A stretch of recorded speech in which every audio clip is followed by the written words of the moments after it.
Senhoras e senhores, sejam bem-vindos a mais um vídeo deste humilde canal Guibeira aqui. E hoje eu gostaria de conversar com vocês um pouquinho sobre a renovação do Chet Holmgren e do Jalen Williams, sobre os novos contratos do Big Three do time do Oklahoma City Thunder. Porque eu vejo muitos comentários aí de que agora é o começo do fim do Oklahoma City Thunder, agora é o começo do downfall, né, que os caras chamam da queda do Oklahoma City Thunder. E eu acho que não é bem assim, porque se a gente levar em consideração alguns pontos que eu vou mencionar nesse vídeo, eles não vão seguir o mesmo roteiro que o Boston Celtics, por exemplo, mais recentemente teve que abrir mão do time deles, de algumas peças. Não vão seguir o roteiro também do time do Phoenix Suns, por exemplo, que tinha o maior salário da NBA para ficar de fora de uma pós-temporada e acabaram abrindo mão do Kevin Durant, passando por um momento complicado de tentativa de tampar buraco para poder continuar com o Devin Booker ali. Vou conversar com vocês sobre tudo isso e sobre como vai entrar em vigência esses contratos no vídeo de hoje. Se você está chegando por aqui agora, seja bem-vindo ao canal Trash Talk. Você pode se inscrever agora ou no final do vídeo, caso você se interesse pelo assunto que você vai ver por aqui. E também, se você for um Trash Talker raiz, já vai deixar aquele like brabo, porque sabe que esse vídeo foi feito especialmente pra você. Agora, sem mais enrolação, bora começar. As 4 notícias que me pegaram do supetão, que me fizeram gravar esses vídeos, foram as seguintes. Thunder e Jalen Williams concordam com a extensão máxima de 5 anos para novatos. Oklahoma City Thunder garante seu jovem atacante All-Star permanecerá em um acordo avaliado em 287 milhões de dólares. A próxima avaliação de Chet Holmgren, contrato com o Oklahoma City Thunder, uma extensão de 250 milhões de dólares, também por 5 anos. Shai Gilgeous-Alexander concorda com 4 anos, 285 milhões de dólares com o Thunder. E a última de todas, que não é do OKC, mas é o Devin Booker, assinou por mais 2 anos uma extensão de 145 milhões de dólares com o Phoenix Suns. E por que essas 4 notícias em específico me chamaram muita atenção? Uma, do Devin Booker e sobre o futuro da franquia do Phoenix Suns, que aparentemente não tem a mínima intenção de tocar no Devin Booker, que vai tentar manter ele na franquia até o final de sua carreira realmente. Ele já tá com 10 anos já de carreira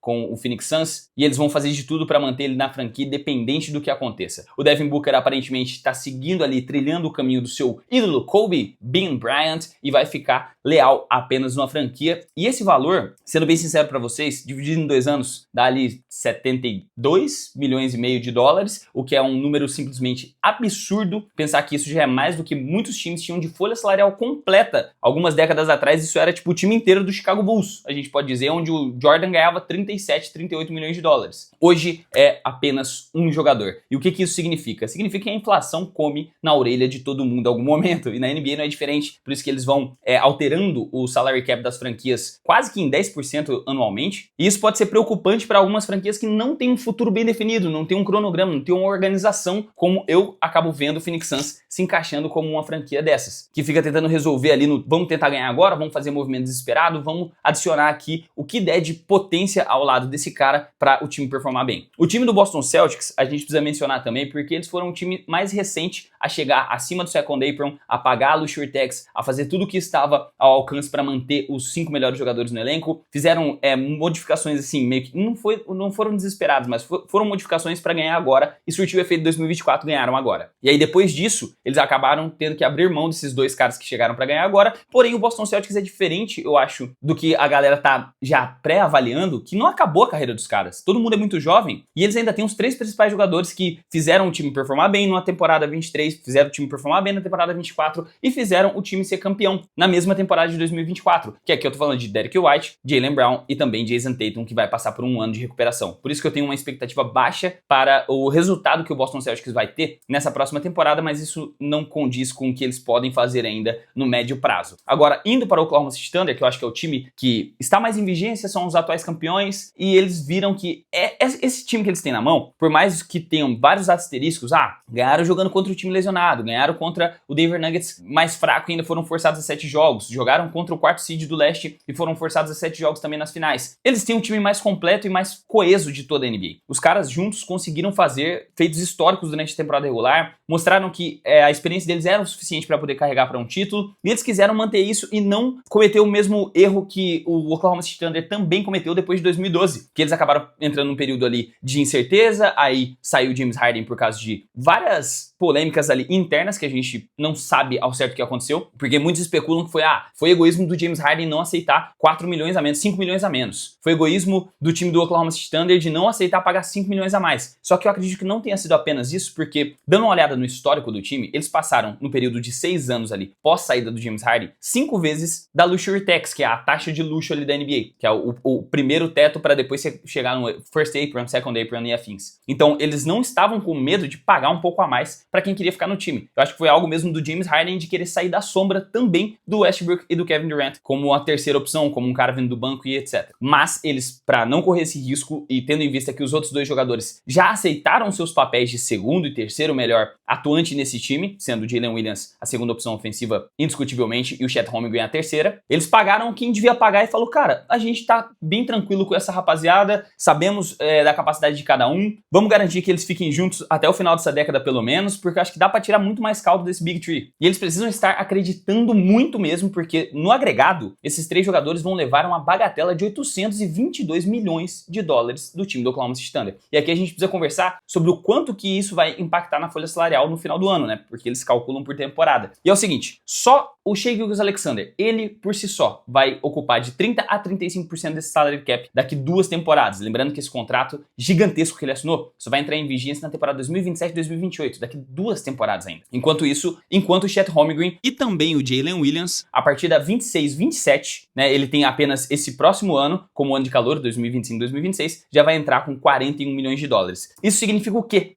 No agregado, né, da folha salarial futura do Oklahoma City Thunder? 90% do salary cap. Aí você deve pensar, cara, gastar 90% do salary cap em 3 jogadores é simplesmente insanidade. Talvez. Mas você tem que pensar que o Jalen Williams foi indicado para o time de defesa, ele foi All-Star, foi um cara que dropou 40 pontos nas finais da NBA, inclusive jogando com o pulso machucado, teve que levar 28 injeções no período dos playoffs só para ele continuar em quadra. Então ele performou acima do nível, teve gente colocando, inclusive o Jalen Williams, para poder ser o Finals MVP ao invés do Shai. Eu acho meio loucura, mas tudo bem, teve gente que considerou isso. O Jalen Williams eu acho que é o contrato mais certo a se fazer nessa altura do campeonato. Ele vai continuar sendo a segunda melhor opção. Se o Shai, tomara que não, lesionar, ele consegue assumir como uma primeira opção de pontuador em determinados pontos. E então é um contrato seguro de você entregar. O que a galera ficou um pouco receosa foi com um contrato mais do Chet Holmgren do que com o do Jalen Williams. E por que isso? Porque ele acabou dando uma sumida na parte ofensiva. Ele foi um cara que, antes dele ficar 9 jogos de fora, ele ficou bem saudável, inclusive essa temporada, jogou ali na casa dos 70 jogos, ele tava performando com 18 pontos, quase 10 rebotes, quase 3 tocos, chutando 40% para 3 em 4 tentativas, o que são estatísticas simplesmente assustadoras. Só que depois que ele voltou de lesão e durante os playoffs, deu uma sumida na parte do ataque. Ele não foi esse mesmo cara consistente, ainda assim, foi bem nos playoffs, a gente não vai tirar o mérito dele aqui de ter performado acima da média, só que o grande impacto dele nessa corrida do título foi na parte defensiva. E você tem que, assim,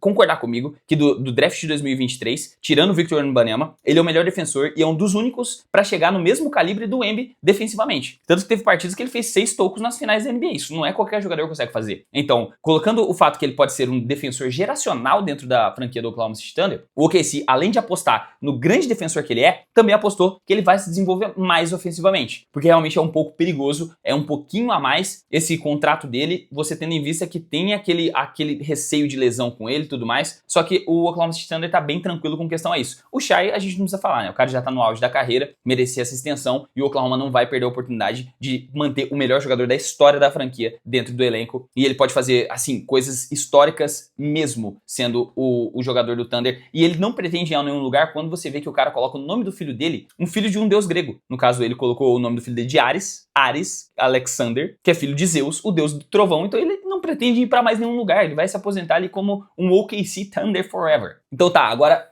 falando sobre o restante do time e por que isso não é preocupante com o time do OKC. Primeiro, que diferente das outras 2 equipes que eu citei nesse vídeo, eles têm um capital de draft assustador, é tipo 30 picks nos próximos 7 anos. Ninguém na NBA tem nem de perto 30 picks para as próximas 7 temporadas, apenas o OKC. Então o Oklahoma City Thunder tá com a estrutura para ir draftando bons jogadores para perder de vista. E não quer dizer que já que eles comprometeram 90% do cap com 3 jogadores, que eles não podem fazer um time mais barato. Eles podem manter os 3 jogadores, o core de jogadores, assim como o Celtics também manteve, por isso que o Celtics não tá tão mal assim quanto muitas pessoas taxam aí na internet, e continuar reforçando com nomes mais baratos. É possível que num curto período, num médio período, daqui 1, 2 temporadas, vá embora o Isaiah Hartenstein? Sim, é possível. É possível que o Alex Caruso vá embora num médio período de tempo? Sim, mas um time que consegue draftar tão bem, que tem, Kenrich Williams, que tem Isaiah Joe, que tem o Jalen Williams, que tem várias outras opções, Cason Wallace também vai precisar renovar daqui 1 temporada e meia, tem tudo isso de flexibilidade, de jogadores, profundidade. Cara, Nikola Topic nem estreou ainda, só na Summer League. Então,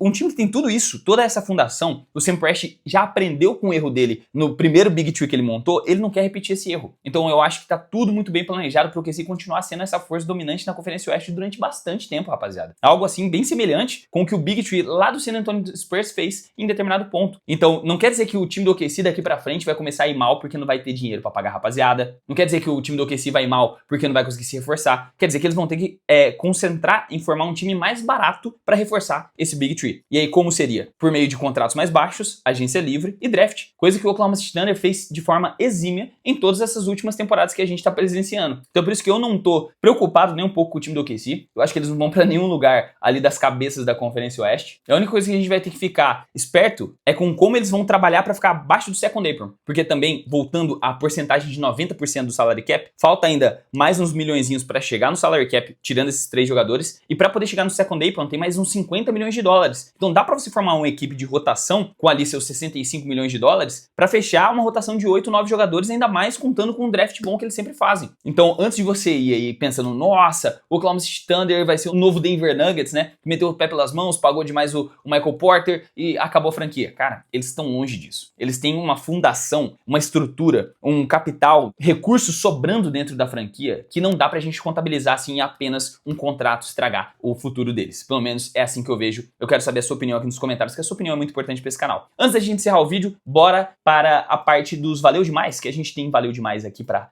comentar. Simplesmente meu mano Anderson Silva DG1 mandou o seguinte, R$10,90. Se fosse pra apostar em 3 trocas bombásticas pra próxima temporada, exemplo, Doncic pro Lakers, Durant pro Rockets, qual você arriscaria que seria a próxima estrela dessa troca? Mano, as únicas estrelas que eu vejo que tem uma possibilidade de mudar de time, é o Giannis, porque ele já falou que ele não tem medo de mudar, que perseguir títulos é o único objetivo na mente dele. Então eu veria um Giannis Antetokounmpo se mudando para alguma das franquias que ele já falou que teria vontade de jogar, alguma de Nova York, alguma do Texas, ou então quem sabe um Golden State Warriors que tá perseguindo ele já faz um tempinho. Então eu veria o Giannis trocando de time. Jaylen Brown eu veria mudando de time também para ser a primeira opção ofensiva. E para onde iria o Jaylen Brown, mano? Para onde eu tinha assim em mente que seria possível fazer acontecer seria o Houston Rockets, mas isso a gente já pode descartar para 3 temporadas aí, depois de todos os reforços que eles fizeram. É loucura a gente pensar num Jaylen Brown no Lakers pós a aposentadoria do LeBron? Eu acho que não é loucura. Vendo que também é um grande mercado, vendo que é de outra conferência, mano, a única coisa que a gente vê que pode não acontecer é porque são grandes rivais, né? Então quem sabe um Jaylen Brown num Brooklyn Nets? Vocês conseguem enxergar isso daqui 2, 3 anos, o time mais forte? Precisando de um jogador experiente que já foi NBA Finals, já vai estar com